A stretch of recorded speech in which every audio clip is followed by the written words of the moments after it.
Qo'ylaring mozorga aralashmalar. Yaqinda bir onaxon keldilar-da, Go'rkovga ma'mincha pul berayotgan ekan, yo'g'uvchiga ma'mincha pul qayerdan eshitdingiz bunaqa narsa yo'q desam, yaqinda bitta bloger bola gapirib chiqdi dedi. Ya xola bo'lmagan gap. O'sha xola aytayotlar, pensiyam o'limligimni yana qo'shishim kerak ekan, o'z dorisidan orttira olmayapgan onaxon qanaqa qilib yana Go'rkovga $200 qayerdan olding bu narsani? Qanaqa qilsan o'zingdan o'zing narx-navo qo'yib yuborsan, Toshkentga ko'milish ma'minchaga tushadi deb. Sal o'ylab gapirgin. Ana yerda yo'li nima qiladi? Otasi o'lsa, undan bundan Go'rkov uchun qarz olib ko'madimi? Noto'g'ri ma'lumot. 7 yil, 8 yil insul otasini, onasini boqqan odamga keladi, dorisiga ham pul yetib. Biz ulardan pul ham so'ramaymiz, boshqa ham qilmaymiz. Mana davlat to'lovi ma'mincha ataganingni beraverasan deymiz bo'ldi. Bu ani to'g'uvchi bola chiqib olib, har bitta qabr $4000 ekan deb gapirib chiqdi.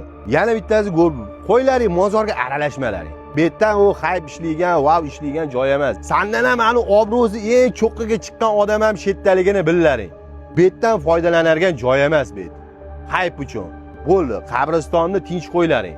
Agar Go'rkovning gaplariga siz ham qo'shilsangiz, qo'shilaman degan so'zni yozib, bu videoning maksimal darajada tarqalishini ta'minlab bering. Hissangizni qo'shgan bo'lasiz.